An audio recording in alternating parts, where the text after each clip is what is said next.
그동안 혈맹이라고 강조해온 북중 관계에 이상기류가 흐른다는 분석이 잇따르고 있습니다. 군사적 밀착 행보를 이어가는 북한과 러시아의 관계가 북중 관계에도 영향을 미친 것으로 보이는데요. 그 이면을 짚어봤습니다. 이종원 기자입니다.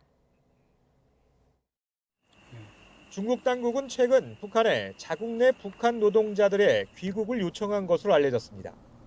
최대 10만 명가량으로 추산되는데 북한으로선 주요 외화벌이의 돈줄이 끊길 위기에 처한 겁니다. 중국은 또 얼마 전 지난 2018년 다롄 해변에 남긴 북중 정상의 발자국 동판을 제거하기도 했습니다.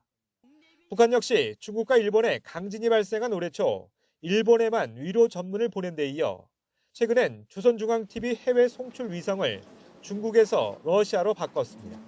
수교 75주년을 맞은 북중 관계가 심상치 않다는 평가가 나오는 이유인데 최근 가속화한 북러 밀착이 우선적인 요인으로 꼽힙니다.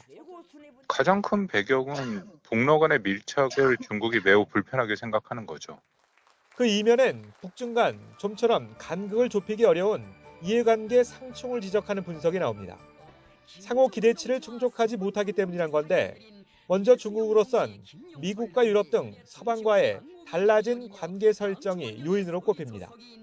경제정책이 우선인 상황에서 우크라이나 전쟁을 고리로 서방과 대척점에 선 러시아나 북한과 적당한 거리를 둘 수밖에 없다는 의견입니다. 러시아와 가까워지면 유럽 시장이 흔들리고 북한과 친해지면 미국의 공세가 더 심해지는 딜레마에 좀 처해 있거든요.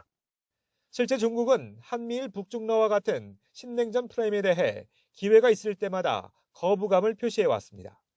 반면 북한으로선 계속된 대북 제재에다 코로나 팬데믹으로 휘청거린 경제난 타결을 위한 선물을 기대했던 중국에 서운함이 컸을 거라는 분석이 나옵니다. 북러 간 밀착 역시 중국을 자극하기 위한 카드로 보는 시각이 존재합니다.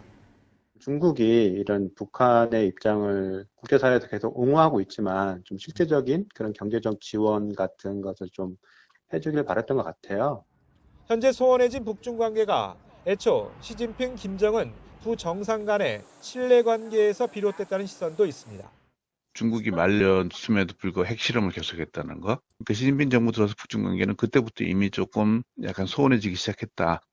전문가들은 북중 관계가 가까운 시일 안에 바뀔 가능성은 크지 않다면서도 러시아 우크라이나 전쟁 종료 시기가 주요한 변곡점이 될 수는 있다고 전망합니다. YTN 이종원입니다.